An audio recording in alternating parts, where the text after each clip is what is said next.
Lalabas ni Duterte, ni Pulong, politically motivated daw ito. Kaya lang po, may complainant, pribadong complainant. Tulad ng mga biktima ng AJK ng kanyang tatay, pribadong complainant yung nag-asunto po na crimes against humanity sa ICC. Sa kaso naman po ni Sara, binantaan at alam natin. Wala man nag-audio kay Sara para bantaan yung ating Pangulo, binantaan niya. Kaya yun ang laman ng articles of impeachment at inciting to sedition naman na sinamo na siya ng DOJ.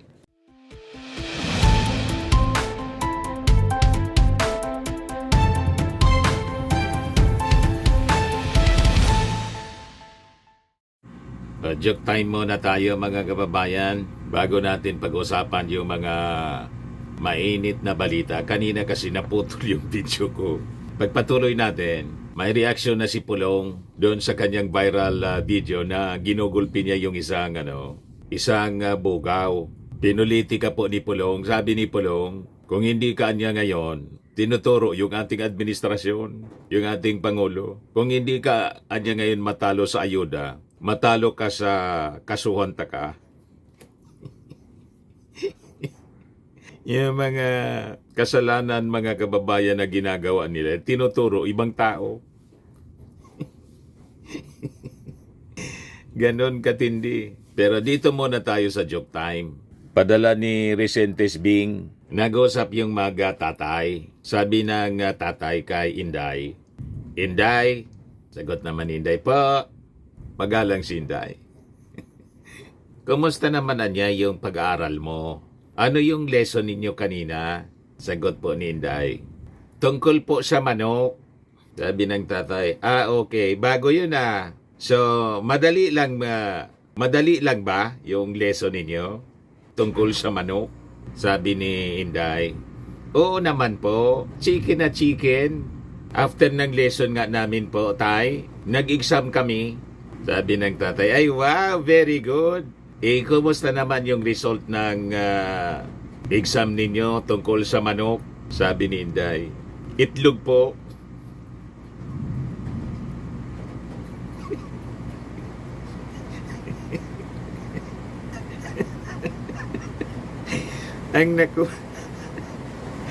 ang nakuhang score mga kababayan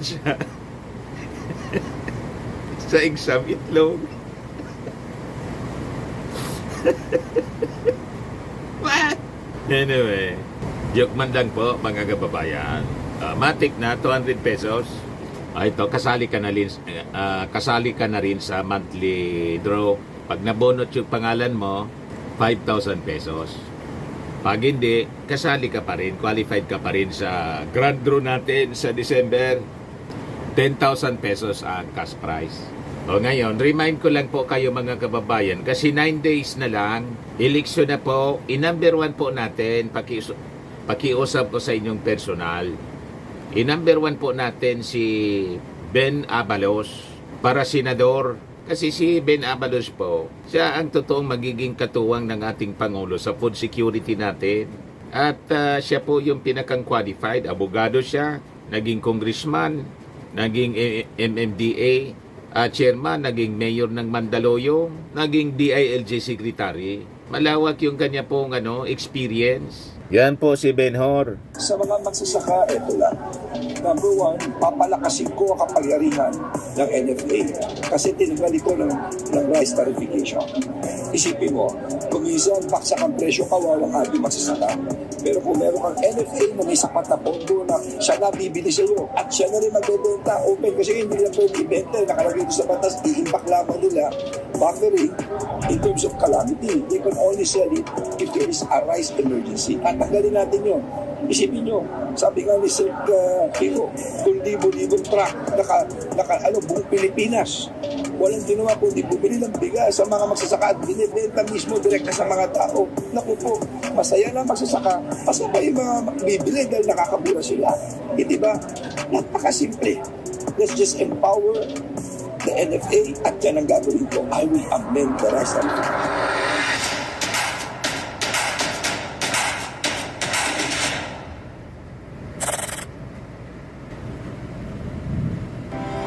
Andito po ang Liga ng mga Barangay para sumuporta ngayon, nandito na po kami sa likod ninyo, Senator Benhar Abalos. Ang kuryente natin ay pangalawa sa pinakamahal sa buong Asia. 20 years ago, tinitigan ko ito. Kung ako'y congressman, tumutol ako rito sa pagwis. The most overtaxed in the whole world ay ang kuryente natin. Yan ang una ko'y pampay para bumaba ang kuryente, tumami negosyo, tumami trabaho, at tumaang ang buhay ng bawat Pilipino.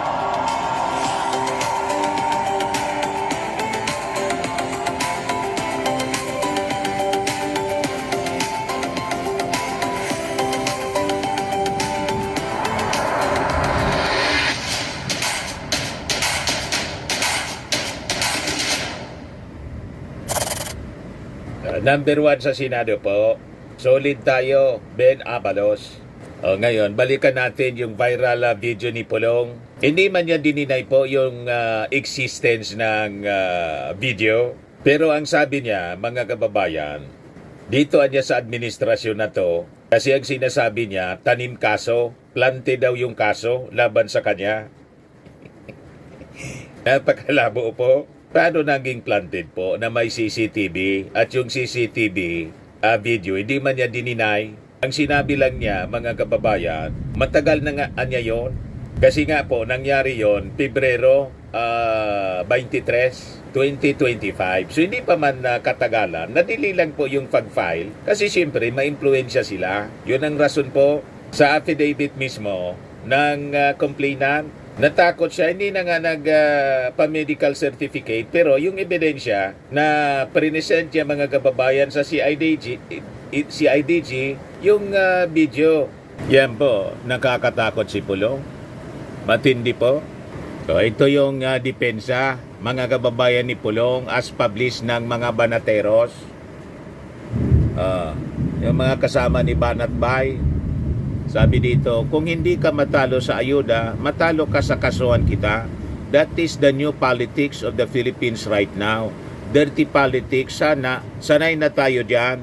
Na-interview kasi siya mga kababayan, nandun siya sa The Hague, bumisita sa kanyang tatay. So, pinalalabas niya, kinasuhan siya ng CIDG kasi pinopolitika siya. Anong kinalaman ng ating administrasyon mga kababayan? Doon siya complainant. Ginulpi niya po. Ito yung video mga kababayan, published ni tagapagmulat Jean La Rosa. Interview kay Pulong, mga kababayan doon sa The Hague. Nandun pala siya. Pagkatapos, ito yung video na ng pananakit, panggugulpi dito sa sa isang negosyante na bugaw, nag-execute ng affidavit. Cristone John Patria E. Moreno. Diyan yung kanyang affidavit mga kababayan. O ngayon, pakinggan natin yung sinasabi niya.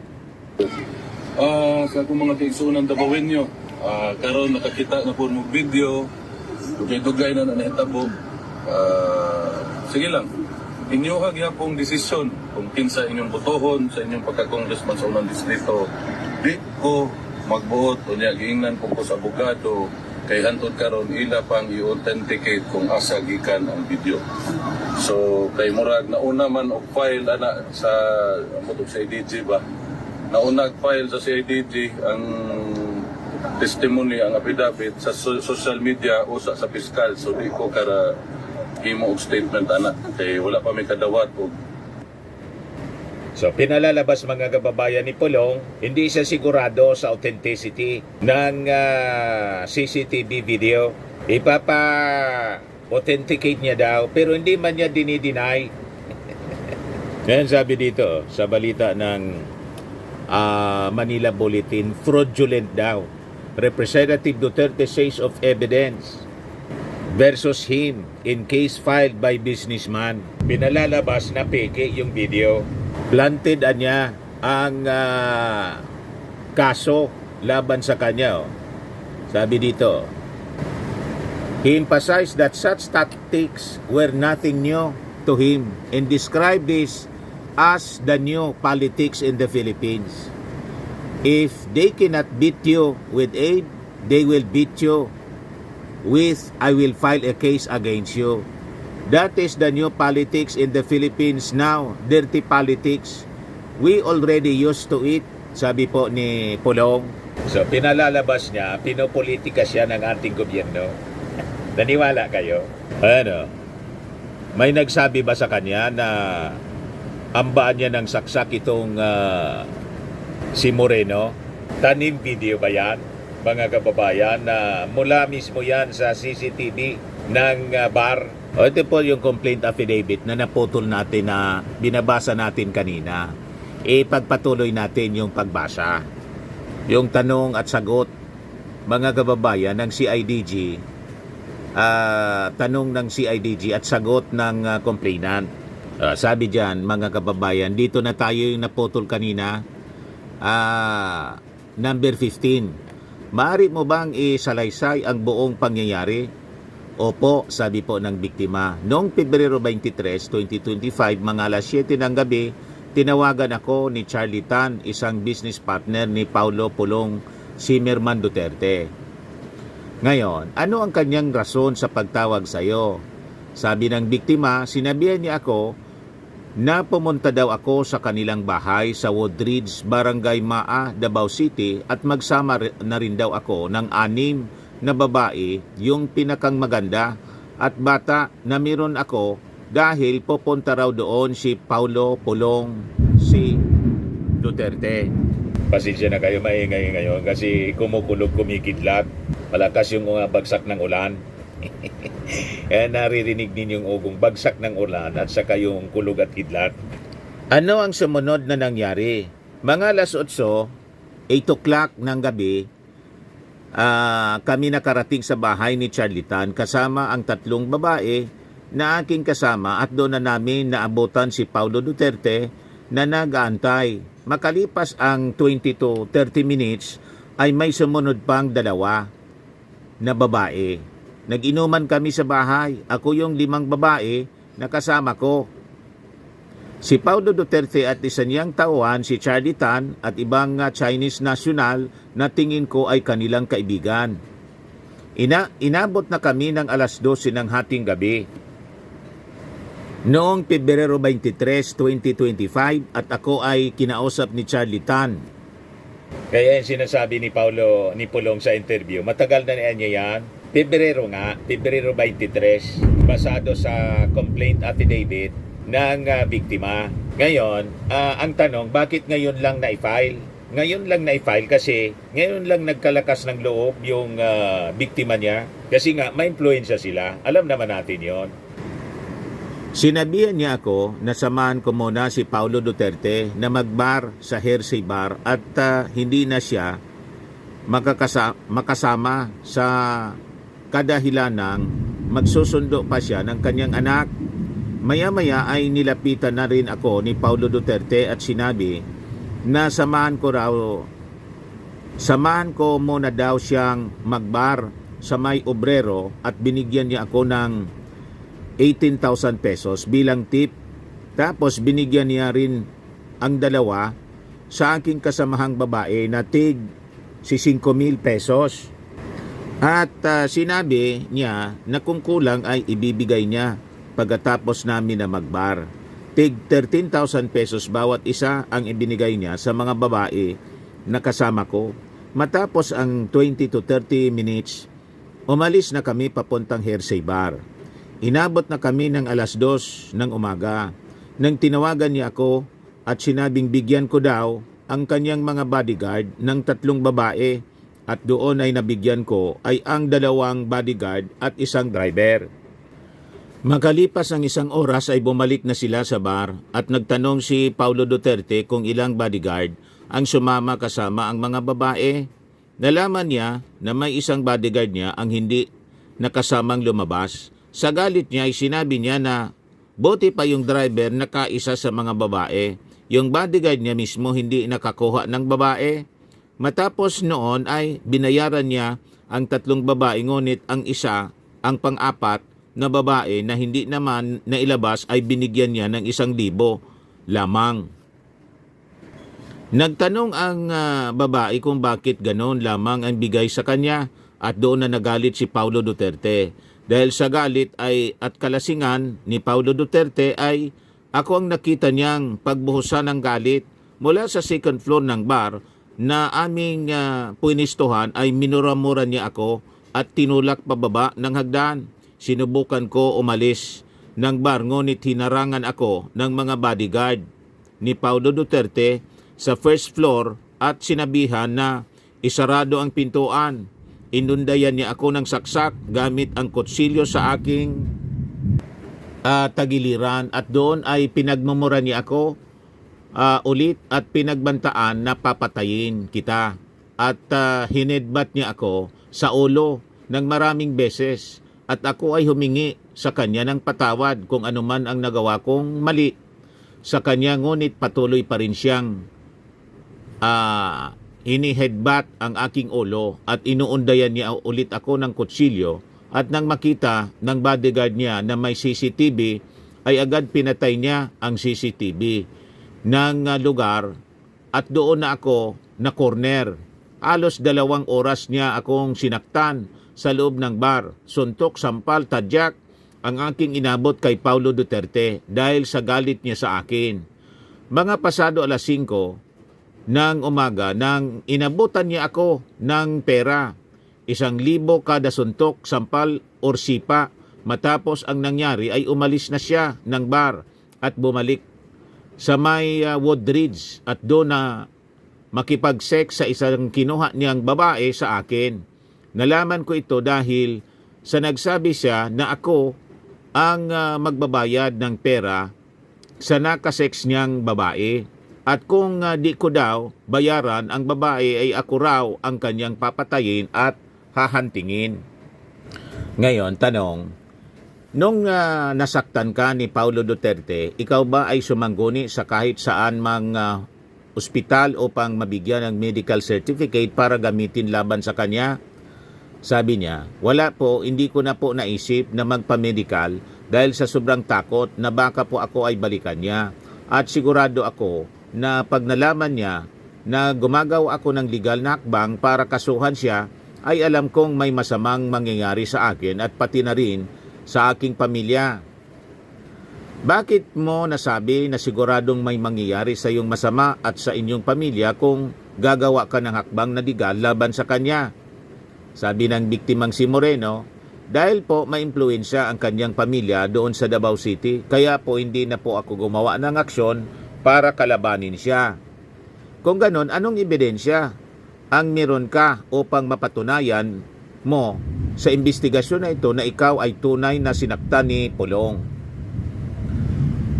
Alam ko po na habang sinasaktan niya ako at hini-headbutt ay inuundayan ng kutsilyo, ay may mga CCTV po doon sa Hersey Bar. Paano mo naman mapapatunayan na may mga CCTV talaga doon sa Hersey Bar?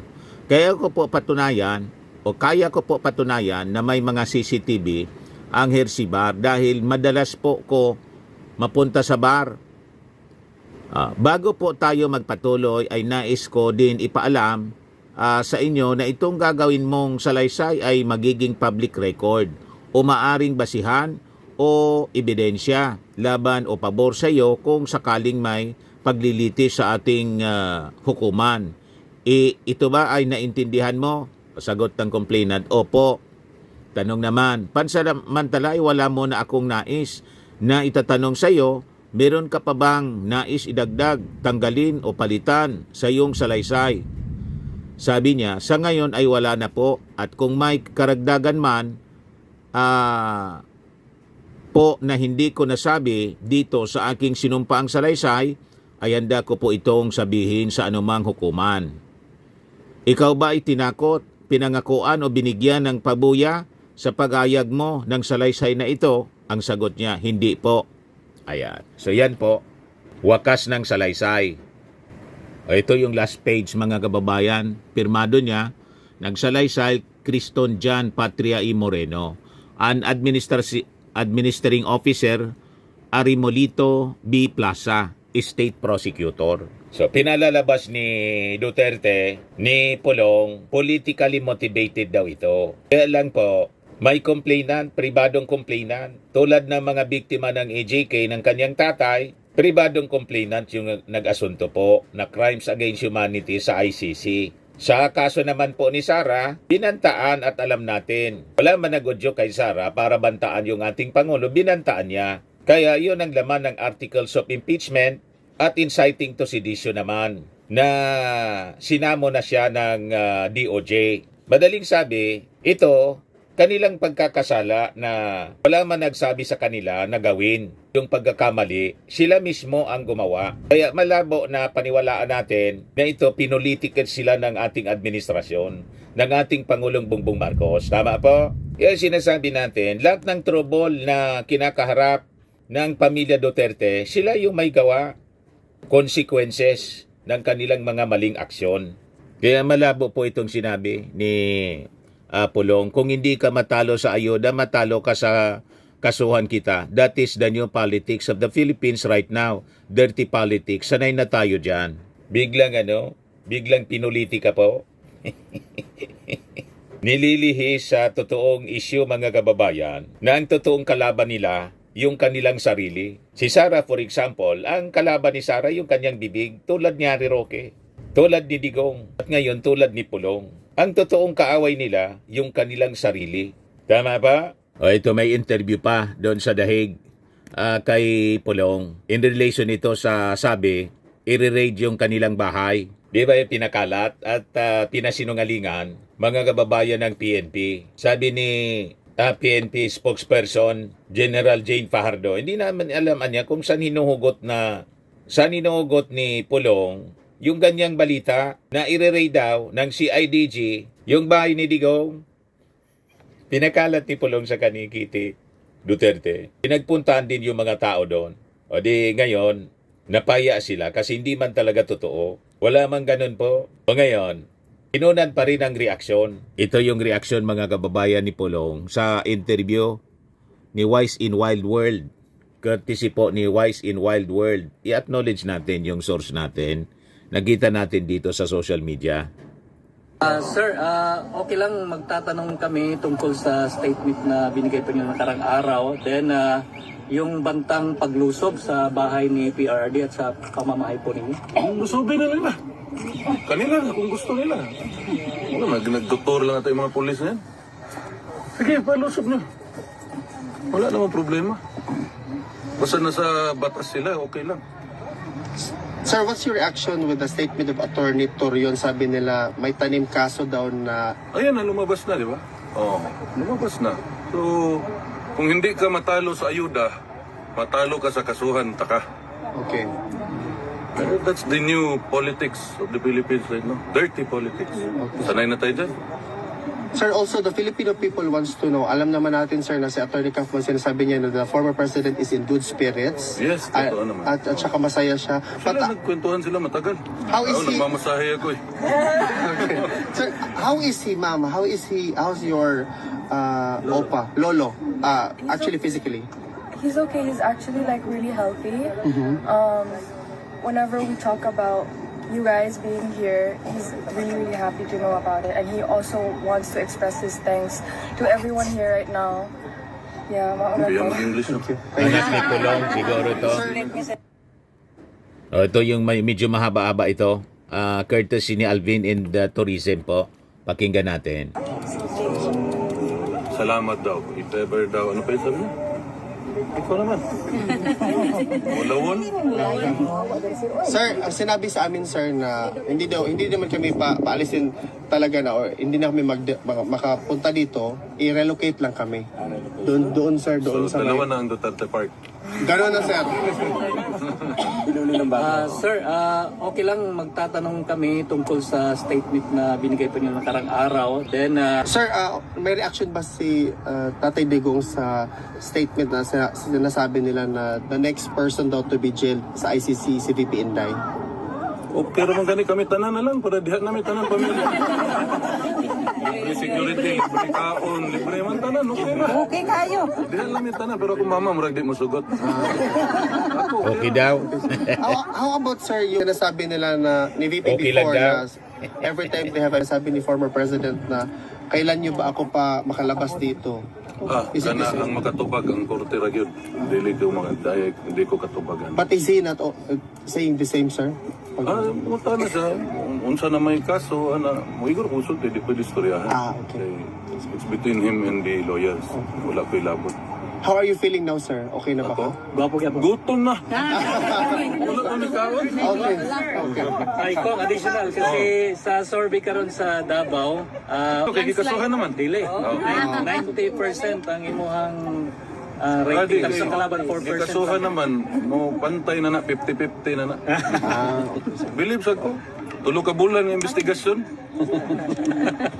So personally, sir, as the son of the former president, congressman, are you positive and confident na makauwi talaga si tatay sa Pilipinas? Mao na ginaampo na tos Ginoo. Amen. Kaya kung asa ka gipanganak dito mo gusto mamatay daw.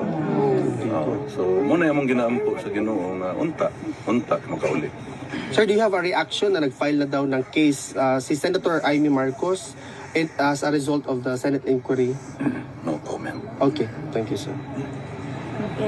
Ayan po, interview kay Pulong doon sa Dahig, kasama yung kanyang anak. O ngayon, may post po si Montulfo, yung columnist po, kapatid ni Erwin Tulfo. Yan o, sabi niya, 4 hours ago, mga taga Davao City at super duper loyal Duterte supporters, magising na kayo. Magising na sana kayo sa inyong kabubuhan at katangahan. Si Sara ay certified na baliw. Si Pulong ay abusado at di umano'y sangkot sa drug trafficking noong Pangulo pa ang tatay nila. Si Baste, mayor ngayon, palaging lasing at pumapasok sa opisina ng hapon na dahil may hangover palagi. Magalit na kung magalit kayo sa akin pero nagsasabi lang ako ng totoo. Gaya ninyo ay naging tanga din ako pero ngayon ay nagising na ako sa katotohanan. Nagising na si Montulfo sa katotohanan. Tinawag na baliw si Sara Duterte. Sabagay, pinapanood ko kagabi yung interview ni Christian Isguera kay Attorney Lorna Capunan, isa sa mga abogado na kinukonsulta ng Congress, yung prosecutor. Ganin din yung sinabi ni Attorney Capunan, lutangan niya, dysfunctional niya. Makikita mo niya sa kanyang mga aksyon, mga pinagsasabi. Panoorin ninyo yung interview kay Lorna Capunan ni Christian Isguera. Ito pa, iparinig ko sa inyo. Yan, si Lorna Capunan. Iparinig ko sa inyo. It shows you how dysfunctional she is. In that campaign rally, she talked about what are the qualities of candidates. So meron siya tatlo. Yung may track record daw, no? Hindi yung sasayaw, hindi yung entertainment. No? Nagbibigay ng pera, hindi dapat nagbibigay ng pera, hindi dapat automatic ang endorsement. Pag in-endorse siya ng isang influential people, hindi dapat automatic. So free. Exactly. But when she was saying that, I said, she is exactly describing her candidates. Yeah. Diba? So parang, and then she goes on to say, after she says, these are the qualifications of who you should vote for, then she says, mag-black voting kayo. So, parang dysfunctional, disjointed. So, people were saying, ano ba yan? What's the word? When you have an out-of-body experience, lutang. It shows you how dysfunctional she is. In that campaign rally, she talked about what are the qualities of candidates. So, meron siya tatlo. For reconciliation into that broken family, no? She welcomed her stepsister. And they became one family. She thanked the president. You could see that she was very calm. And then she became ballistic again. So I guess it's blowing hot and cold. That's the sign of crazy. That's the sign of dysfunction. Now, if she doesn't get parental guidance, because I don't think she's also close to her mother, she should, kasi marriage emancipates. When you get married, you are emancipated. People are asking, teka, where is the husband in all of this? We haven't seen the husband in any official functions, not in the State of the Nation address, not in public functions, and so maybe also there is no guidance from or companionship from somebody who should be giving her advice, your spouse. So walang parental advice, walang spousal guidance.